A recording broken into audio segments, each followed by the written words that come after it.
The Gloster Meteor was the first operational jet fighter used by the Allies during the Second World War and represents one of the most important milestones in the transition from piston engine aircraft to jet propulsion.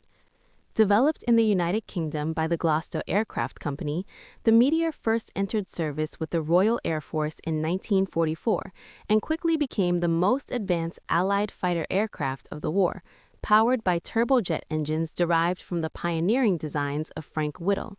The aircraft had a conventional aerodynamic layout, but incorporated two turbojet engines mounted in nacelles in the wings, a configuration that simplified landing gear design and improved structural efficiency compared with some early jet fighters. The Meteor was a single-seat, twin-engine jet fighter with a length of about 13.6 meters, a wingspan of approximately 11.3 meters, and a height of about 3.9 meters, with an empty weight of around 4,800 kilograms and a loaded weight exceeding 7,100 kilograms. In its most widely produced version, the Meteor F8, it was powered by two Rolls-Royce Derwent 8 centrifugal flow turbojet engines producing roughly 3,500 pounds of thrust each, allowing the aircraft to reach a maximum speed of about 965 kilometers per hour, around Mach 0.82 at altitude, with a range of roughly 965 kilometers, a service ceiling near 13,000 meters, and an impressive climb rate of around 7,000 feet per minute. The Meteor's armament was particularly powerful for its time and was optimized for both air-to-air combat and ground attack missions. The standard configuration consisted of four 20mm Hispano cannons mounted in the nose, giving the aircraft a strong concentration of firepower capable of destroying bombers or fighters in short bursts.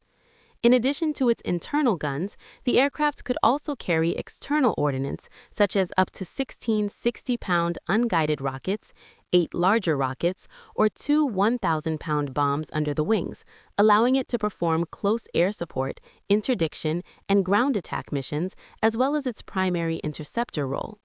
During the final stages of World War II, the Meteor was mainly used by the RAF to intercept German flying bombs, especially the V-1 cruise missiles launched against Britain, a mission where its jet speed gave it a major advantage over piston fighters.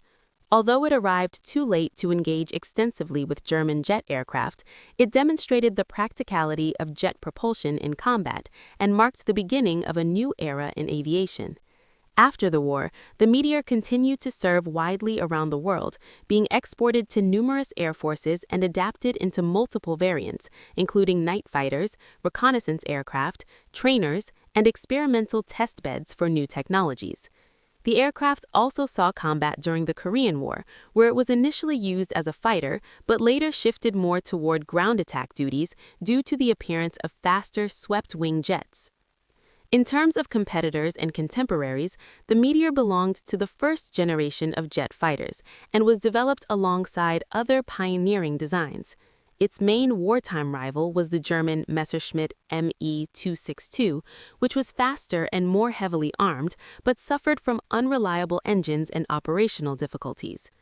Other early jet aircraft that competed with or followed the Meteor in the immediate post-war period included the British de Havilland Vampire and later swept-wing fighters such as the North American F-86 Sabre and the Soviet Mikoyan Gurevich MiG-15, which ultimately surpassed the Meteor in speed, climb rate, and high-altitude performance.